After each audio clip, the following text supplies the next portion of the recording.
Then the and then the rest. Don't be using that. See where it is now. I can't put it on. My glasses probably like shades right Yeah. now. 'Cause they That's, yeah. Mine is Pastor not. Walker, mic check, please. Pastor Kevin L. Walker, mic check, Psalms 123, Psalms 122, and all the rest of them songs. Some people call them poems. Okay, now go again.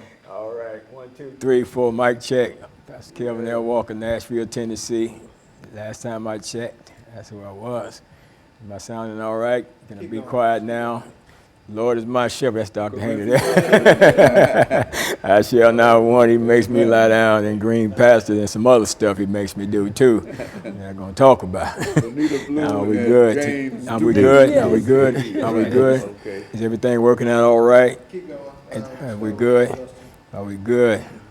I was glad. All right, I'm going to go with some scripture. Sergeant Benita Blue, mic check 1, 2, 3. I'm getting tips from the doctor of mic check over here. Thank you for having us. Greatly appreciate it. Former student of Dr. Haney, had to write many of papers. Get up early. Was it on Saturday or Sunday morning at 6 or 7 o'clock to make sure I had to get all my notes in order to do my paper and have it on time. All right, that's good. Okay, very good. Officer James Duke, 1, 2, mic check. 1, 2, 3. Somebody you don't know. All right.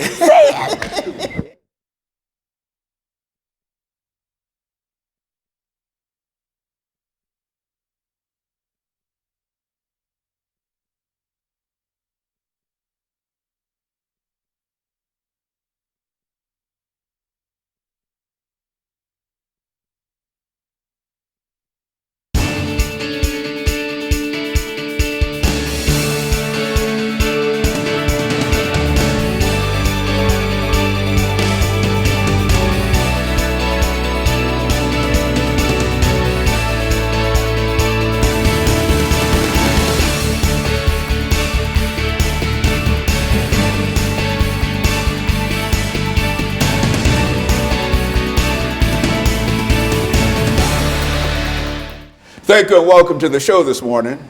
The topic this morning is the Metropolitan Nashville Police Department and Community Relations. And we're fortunate to have with us to talk about the Metropolitan Nashville Police Department and Community Relations, Pastor KWalker.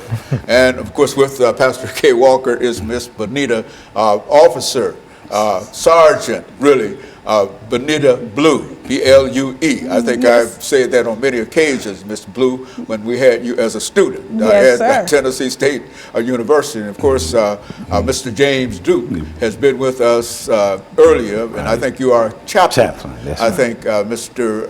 Duke with the Metropolitan Police Department. And let me welcome all three of you, Pastor Walker, to the show this morning. And let's start off, Pastor Walker, by having you to give us some statements in reference to your background, your education, and some of your experiences. Ms. Blue will do the same in reference to her activities, and of course Mr. Duke will do the same. And by that time, we should have used the first 6 minutes, and then we'll take a commercial break, and we'll get back into the second segment of the show this morning, and then we'll be able to move forward.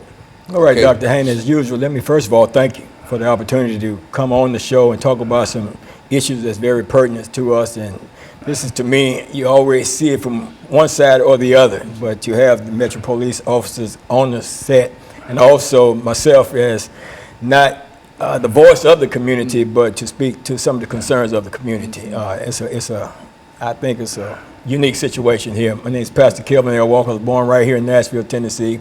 Attended the public schools in Nashville, Tennessee up until the time, of course, I'm not ashamed to say that I got kicked out of all the public schools in Nashville. I wasn't a guy of great character during that time in my life, and from there I ended up getting in some trouble. I actually shot a guy when I was age 15, ended up at age 17, going into the military as a way to escape being incarcerated. Judge Richard Jenkins saw that as the best route for me. I had been experiencing with drugs and alcohol for many years of my life, and when I got out of the Navy, didn't make it in there long. Got out of the Navy and I went through OIC, Opportunities Industrial Relations Center. from there, I got a GED. From there, I went on to Tennessee State University, spent a little time with there. But all during that period of time, I was strung out on drugs, and especially heroin during that period of time. I got strung out while I was in the Navy on heroin. But after I got out, I got kicked out, not kicked out of Tennessee State. I had to drop out of there because I couldn't stay focused, and ended up incarcerated after doing many crimes, incarcerated in the state prison system. Did a total of actually 4 or 5 years of my life incarcerated in state prison system, in and out of jails and the like, and workhouses and stuff like that. But that's who I am, and that's where I am today. I had some great parents that raised me up the right way, but I chose to go the other way. But I'm here and thankful to be able to sit beside 2 Metropolitan Police officers and not run. Very good. And I must say you're making a tremendous contribution, Pastor Walker, you see, and we're glad to have you here with us this morning. Ms. Blue, what about you? First of all, Sergeant Blue. I like to say I'm honored to be in the studio with my former professor that had me getting up early in the morning working on papers, and I want to say thank you. That taught me some discipline, getting up early in the morning. My name is Sergeant Benita Blue. I'm a police sergeant over the East Precinct School Resource Division. I cover, as of right now, 9 elementary and high schools in that division. I've been on the police department for 11 years. I graduated from Tennessee State, undergrad in accounting, a master's in business. I fell into this profession. I had my best friend, her husband got killed in the line of duty in Memphis. And when I saw the officers come out to support her, and at that time their daughter was only just under 1 year old, and the city of Memphis and the officers around the country came out and supported her so greatly that it touched me. And also I knew of a young man who was afraid of the police, and I decided to become a police officer in order to show youth that you don't have to be afraid of us. You can get to know us one-on-one. So I've been blessed enough that I was an SRO in the middle school level at Bass and McKissick. End up going into patrol. Then later I'm now a sergeant over the school resource division. So I'm back with my youth again and working with them on a daily basis. And I think that's essentially what we want to hear, the information. And what we'll do, James Duke, Yes, is to, Chaplain, give you Yes. an opportunity when we come back after this first segment. We've got Okay. about 30 seconds, Okay, so that's I didn't fine. want to That's get fine. into you Yes, sir. before we come back. But Okay. when we come back, we'll start with you. Okay. We'll have you to give us some information in Okay. reference to your situation. Yes, sir. Yes, and sir. then we'll be able to go into our second segment. Okay. And I have Blue Oh, and right. Walker Okay. to give us some additional information, and we'll Okay. depend upon Pastor Walker to sort of lay out some of the issues, because I Okay. think he's issue-oriented, Right. and I think that all of you are familiar with the kind of issues that we should talk about. And we'll be back with our audience following this very, very short commercial break.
Thank you and welcome back to the second segment of the show for today. We're talking to Pastor Walker, Officer Blue, and Chaplain Duke. And before we had our first commercial break, Chaplain, we promised that we would give you an opportunity to talk about your background and some additional information. So take as much time as you wish, and when you finish, then Ms. Blue will give us some additional information, perhaps based upon some of the things that you might say, and we'll allow Pastor Walker to help close us out this 8-minute segment by laying out some issues for us to talk about. Let's start with that. Okay. First of all, Dr. Haney, it's good to be back on the show with you again. And I'm Officer James Duke, chaplain for the police department. I've been with the police department in a few months. It'll be 28 years that I've served with the police department. And for 18 years, I've been serving as the police chaplain. And so being the police chaplain, of course, I'm the bearer of the bad news when there's deaths. And with what's going on in the world that we see all over the world, one of the hurting things is when I see our young people has been murdered and having to go knock on the door, tell a mother, father that the child will not be returning. But other than that, there are some rewards in doing that because I get a chance to meet a lot of people and offer resources to people that may didn't know resources was out there for them within the community. And so I enjoyed, doing what I'm doing in that aspect of ministry. And I'm also a pastor. Be pastoring this November, be 20 years of the St. Paul PB Church here in Nashville, Tennessee. You know, I often think about you when I listen to the news in the morning and hear some of the tragic things that are going on, and I think about what you said in reference to your responsibilities, chaplain, and I think about you often.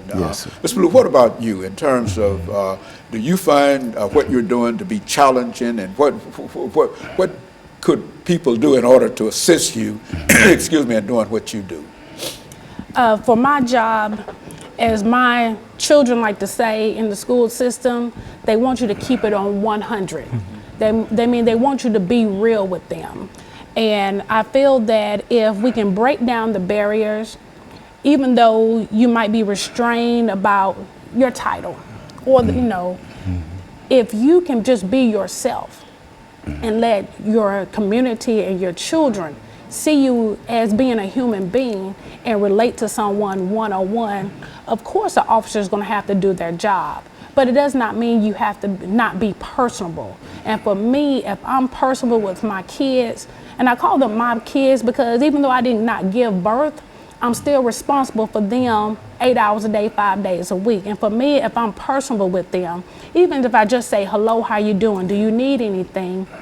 To me, I'm able to get a little bit more one-on-one. They feel comfortable with me. So they see me just more than a police sergeant or a police officer. They see me as a human being. And for that is for me the greatest gift that we as officers can do is have a more personable one-on-one contact with our youth and with our community. I would, excuse me, Pastor, I would imagine that this is one of the real issues that we have throughout the nation this morning, Pastor.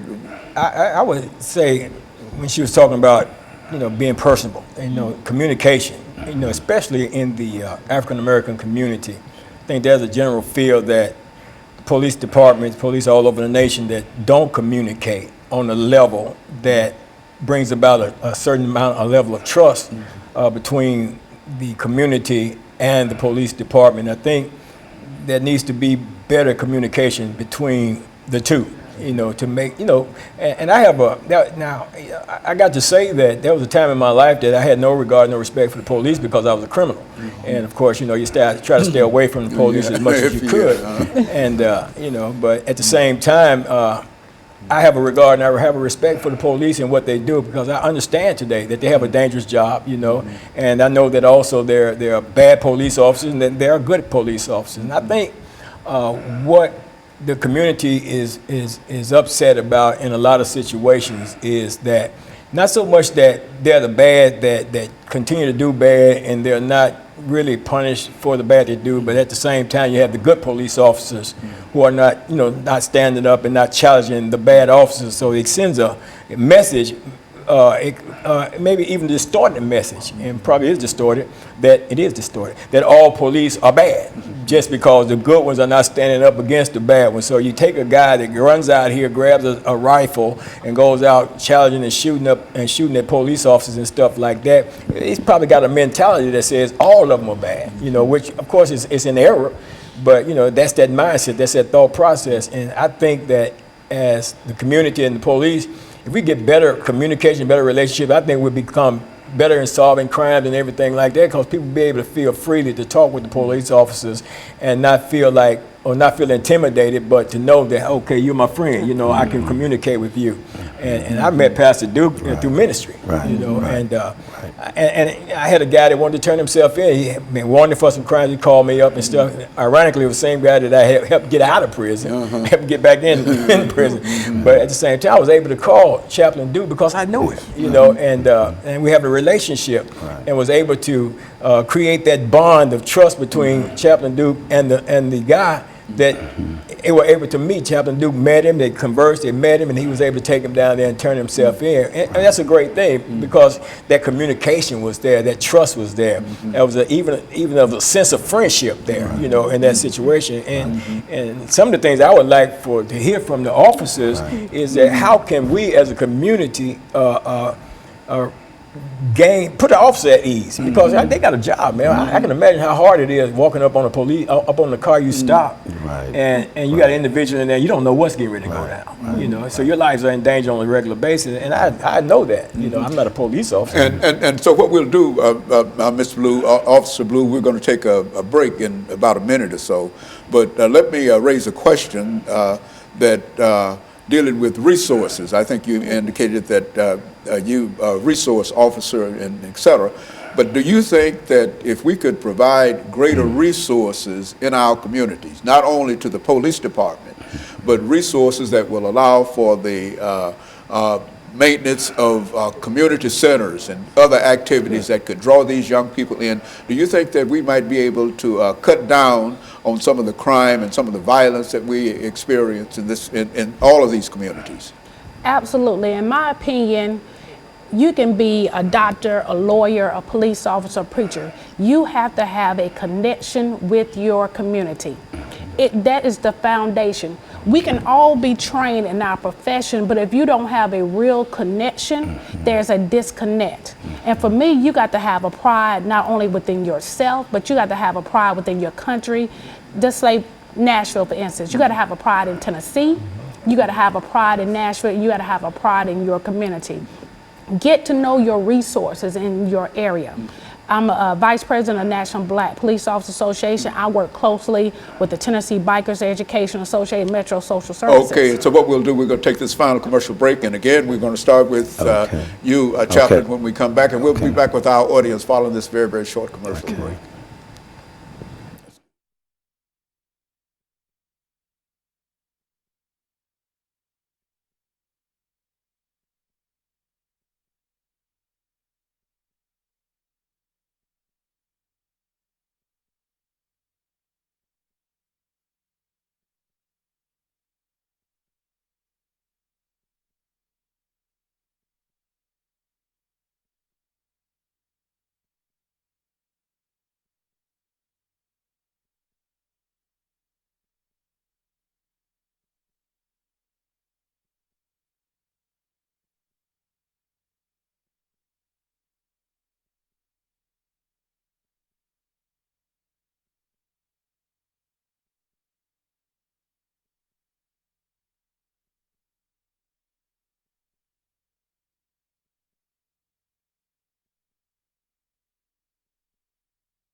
Thank you and welcome back to the final segment of the show for today. We're talking to Pastor Walker, Officer Blue, and Chaplain Duke.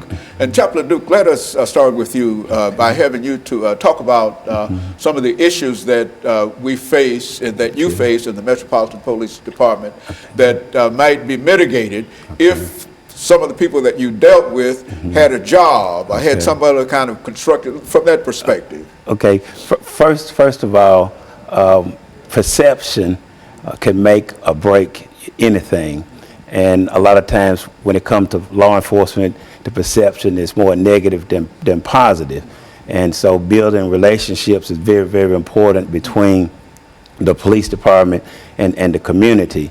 And earlier we was talking about some resources and everything. What can we do to help? And I think it's important to involve the churches in this, because it takes us all to make it to work, all the citizens to be vigilant and to help out. But one of the things I was thinking, even in the churches, where during this time of the year, a lot of the churches, they have vacation Bible school, where they have a lot of young people come in. And I think it would be good if they would invite an officer to come in as part of that curriculum, so they could talk to the young people, so they can get a feel and an idea how the police operate and everything. And I think it would be a big help, because number one, the children will be at a safe place, that they'll feel safe at the church, and and I would rather go talk to a child or young people at the church versus at the juvenile justice center. Be less threatening at the church as far as these young people are concerned. Yes, they sir. probably listen more to what Yes, you have sir. to say than Yes, if sir. they are locked up, Right. and then you go to talk. It's to a whole them. different atmosphere and a lot of more negativity that'll fall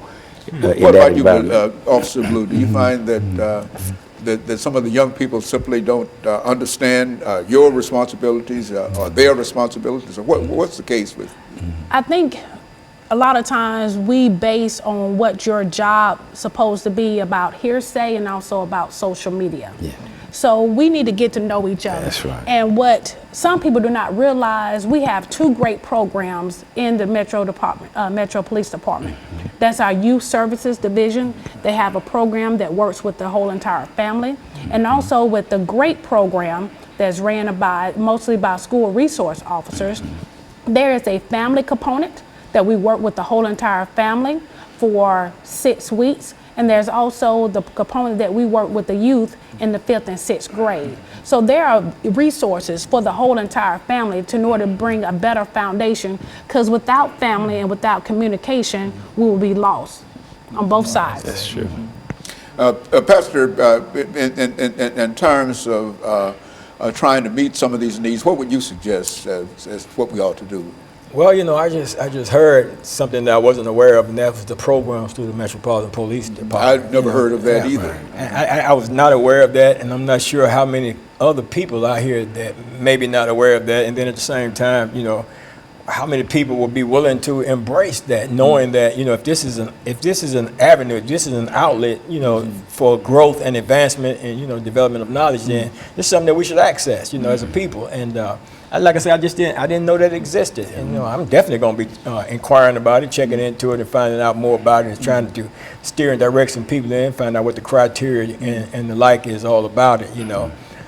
One of the things that really concerns me, Dr. Haney, is how we interact, how the community interacts with the police department. You know, I think that a lot of situations could be diffused, and a lot of times, a lot of these violent situations that may occur between police and individuals could be diffused if when stopped, we conduct ourselves in a proper way, you know, in terms of not being aggressive, not being, you know, attitudinal toward the police, you know, why you stop me, you know, I wouldn't, you know what I'm saying? You know, apparently if you got stopped by the police, that was some reason, you know, it may be a legitimate reason, might be a bogus reason. The fact is, there's a reason you stopped. And, you know what I'm saying? And since he stopped you, you are in a real sense in control of everything, because your reaction to being stopped will determine his reaction, in a sense, his or her reaction in terms because of dealing with you. Absolutely, because I think if I mean, I had encounter with the police, man, many times over my years as a criminal, you know, and I never got beat up by the police. I never got slammed up against the car, none of that stuff. Because when they got me, they got me. You know, I'm not getting ready to get smart with you and none of that stuff. You know what I'm saying? I'm not getting ready to provoke you to do nothing to me. You know what I'm saying? Just take me on to jail, you know, I do what I got to do. But, you know, but some people, you know, and people fit a certain, it may not be actually profiling people, but at the same time, people fit a profile of who's dangerous or who you got to watch. Some people are just red flags, and when they pull them over, man, some people, you know, man, you sitting up there with your hair all in dreads, man, your mouth all tinned out with that cheap gold and stuff like that. You know, you got on some dark sunglasses. Well, you look like you might do something, not only to the police officer, but to me too. You know, and a lot of other citizens around here. So, you know, you can't say, and I tell my grandchildren, you know, you can't dress like a thug if you're not a thug. You can't look like you're a crook if you're not a crook. You know what I'm saying? You got to look the part, you know. And I would just like to hear from you all, you know, what can a person do, you know, when they encounter a police officer in a police traffic stop to keep the situation on a mellow terms? One of the things is to let the owners know to remain calm, no erratic movements, because that's one of the things the police are going to be watching for, erratic movement and behavior and things of that nature. And most of all, keep the hands at least where they could be seen at all times, because the hands is what can hurt and what can kill, or whatever the case may be in that sense. And so and I would say wait until the police approach and tell you why they stop you and ask for whatever credentials they want and everything, and wait on them. Don't initiate asking, what did I do? Why did you stop me? Like he was saying, let the police and say it with such an attitude as if you might be able to push the door open there you go. And get out of there and do something. There you go. I can understand. There you go. That's one of the issues. Officer Blue, you're dealing with children in schools and et cetera, et cetera. Now, what would you say to bringing about some kind of support from these young, how do you get their support in terms of what you do? Now, you're over a group of folks, and how do your people react to, the people that you are supervising, react to the children, and what would you suggest that they do if they're not doing it already? The key thing I see a lot of my officers doing, and a lot of officers in the county doing, they have open communication. They have an open door policy. A lot of times you can be having a situation, you don't have to give us personal names. You can say, I know of someone, if you don't want to use your own information, and we can get you the resources. And a lot of times, if my officers do not have the resources, they do not mind calling me. I have a young person that needs clothes, or they need school supplies, or they're experiencing some type of abuse. Now, in some situations, we have to make a police report because that's our job. But we're there as a support system for not only for the school staff, but we're also a support system for the young people. So my best thing for officers and people in general, have an open communication and do not put up the walls, well, because this person is raised on South 6, or because this person is raised in North Nashville, you automatically assume.